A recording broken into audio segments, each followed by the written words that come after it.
آج حضرت خواجہ نظام الدین اولیاء محبوب الہی رحمت اللہ تعالیٰ علیہ کا وصال پاک کا دن ہے۔ سرکار نظام الدین اولیاء رحمت اللہ تعالیٰ علیہ، ہم بڑے خوش نصیب ہے کہ ہمارے دلوں میں ان کی محبت ہے، اللہ تعالیٰ نے ڈالی ہوئی ہے، ہم ان کے غلاموں میں اللہ ہمارا شمار فرمائے۔ اور ہم سب جانتے ہیں کہ آپ کا مزار پاک دہلی شریف کے اندر نظام الدین اولیاء پوری ہندوستان پوری دنیا کے اندر الحمدللہ سرکار کا مشہور ہے معاملہ۔ تو آپ خواجہ نظام الدین اولیاء رحمت اللہ تعالیٰ علیہ، آپ بابا فرید سگرگنج رحمت اللہ تعالیٰ علیہ کے مرید اور خلیفہ ہیں۔ اس کے مرید ہیں بابا فرید سگرگنج رحمت اللہ علیہ، جو پاک پٹن میں آپ کا مزار ہے، اور آپ سادات ہے، سید ہے آپ حضرت نظام الدین اولیاء رحمت اللہ تعالیٰ علیہ۔ اور نظام پاک کا ایک دو واقعہ میں آپ کو چھوٹا سا بیان کر دیتا ہوں کہ نظام الدین اولیاء رحمت اللہ تعالیٰ علیہ پیر و مرشد کی بارگاہ میں بیٹھے ہوئے تھے، اور بابا فرید سگرگنج رحمت اللہ تعالیٰ علیہ کا دریائے کرم جوش میں تھا۔ فرید بابا نے فرمایا، نظام تو محبوب بننا چاہے گا یا محب بنے گا؟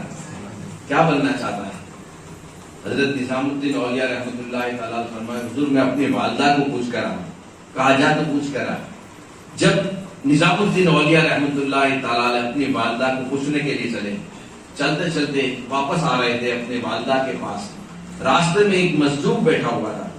وہ مجذوب کو نظام الدین اولیاء رحمت اللہ تعالیٰ علیہ کی نظر پڑی۔ وہ مجذوب نے راستے میں کہا کہ محبوب بنے گا یا محب بنے گا؟ آپ خود تعجب میں پڑ گئے کہ یہ سوال تو میرے پیر نے کہا، یہ مجذوب راستے میں کیسے بتا رہا ہے؟ جا اپنی ماں کو پوچھ گیا، اور اگر تیری ماں تجھے نہ بتائے تو پھر تم میرے پاس واپس آنا۔ خواجہ نظام الدین اولیاء رحمت اللہ تعالیٰ علیہ اپنے گھر پر گئے۔ گھر پر جانے کے بعد والدہ کو سلام کیا، دست بوسی کی، والدہ کی خدمت کی، اور خدمت پیر وغیرہ دبائے ماں کے، اور کہا کہ ماں مجھے تیرے پیر کا کرم جوش میں تھا، اور مجھے کہا کہ تجھے محبوب بننا ہے یا محب بننا ہے، یہ ولایت کے درجے ہے۔ تو اور پھر پوری واقعہ سنایا کہ راستے میں جب آ رہا تھا تو ایک مجذوب شخص بیٹھا ہوا تھا۔ اس مجذوب نے کہا، مجھے یہ الفاظ دہرائے، والدہ ماجدہ بڑی پرہیزگار تھی، ماں نے کہا بیٹا تو واپس جا، اس مجذوب کے پاس جا، اور اس مجذوب کو پوچھ کے آپ بتاؤ میں کیا بنوں۔ جب خواجہ نظام الدین اولیاء رحمت اللہ تعالیٰ علیہ اپنی ماں سے پوچھ کر واپس آئے، اور آنے کے بعد جس جگہ پر وہ مجذوب بیٹھے تھے وہاں آ کر پوچھا کہ وہ یہاں بزرگ مجذوب جو بیٹھا ہوا تھا مستان، وہ کہاں ہے؟ بولے کون؟ بولے یہاں پہ جو بیٹھا ہے۔ کہا کہ اس کا تو انتقال ہو گیا۔ بولے انتقال ہو گیا؟ بولے ہاں۔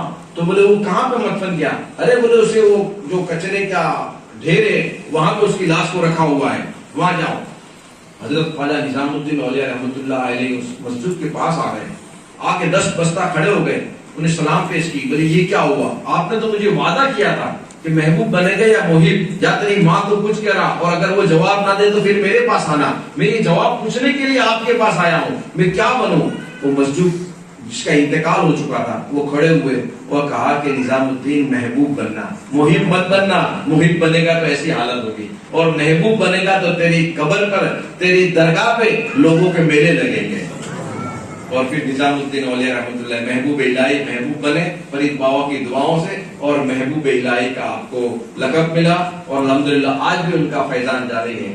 تو نظام الدین اولیاء رحمت اللہ تعالیٰ علیہ کی خانقاہ شریف پر لوگ بہت تعداد میں لوگ ملنے کے لیے، بیعت ہونے کے لیے، آپ سے فیض حاصل کرنے کے لیے آتے ہیں، اور آپ کے مریدوں کے اندر خلیفاؤں میں حضرت امیر خسرو رحمت اللہ تعالیٰ علیہ کے آپ کے خلیفہ اور مرید ہیں، اور آپ کتنا پیار کرتے تھے نظام الدین اولیاء رحمت اللہ تعالیٰ علیہ امیر خسرو رحمت اللہ تعالیٰ علیہ سے۔ آپ نے فرمایا کہ اگر میری شریعت مجھے اجازت دیتی تو میں اپنے مرید اور خلیفہ امیر خسرو کو میری قبر میں میرے ساتھ سلاتا، اور قیامت کے دن جب اللہ پوچھتا ہے نظام الدین میرے لیے کیا لایا ہے، تو میں خسرو کو پیش کر دوں گا کہ پروردگار تیرے لیے خسرو کو لے کر آیا۔ آپ کتنی محبت کرتے تھے امیر خسرو رحمت اللہ تعالیٰ علیہ سے۔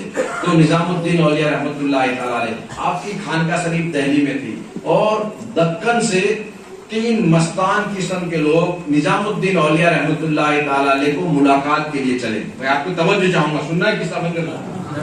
ہاں، تو 3 مستان قسم کے لوگ نظام الدین اولیاء رحمت اللہ تعالیٰ علیہ کی ملاقات کے لیے دکن سے چلے۔ چلتے چلتے راستے میں آئے، راستے کے اندر جب آ رہے تھے تو آتے آتے ان کو کھانے کا کچھ انتظام نہیں ہوا.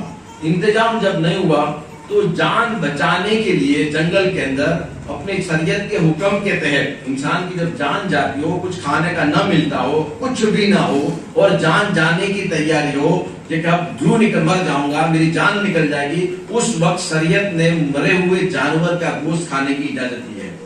تو وہ 3 جب مستان قسم کے لوگ دکن سے ملاقات کے لیے نظام پاک کے آ رہے تھے, اور راستے میں جب جنگل آیا اور ان کی جان بچانے کے لیے ان کو کچھ کھانے کا انتظام نہیں ہوا, تو ایک مرا ہوا جانور پڑا ہوا تھا, اس کا گوشت نکالا. گوشت نکالنے کے بعد انہوں نے پکایا, پکانے کے بعد کھایا, کھانے کے بعد پھر آگے چلنا شروع کیا.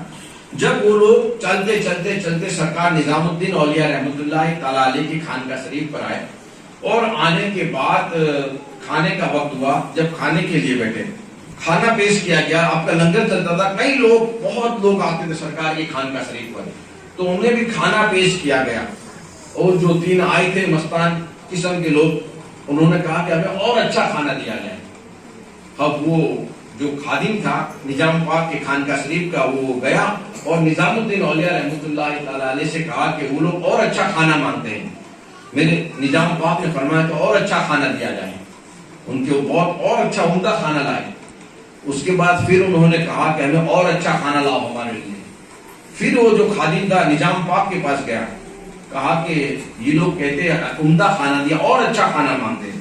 میرے نظام پاک نے فرمایا کہ اور اچھا کھانا جو ہو سکے وہ بندوبست کر کے, انتظام کر کے اور اچھا کھانا پیش کرو. دوسری مرتبہ اچھا کھانا پیش کیا.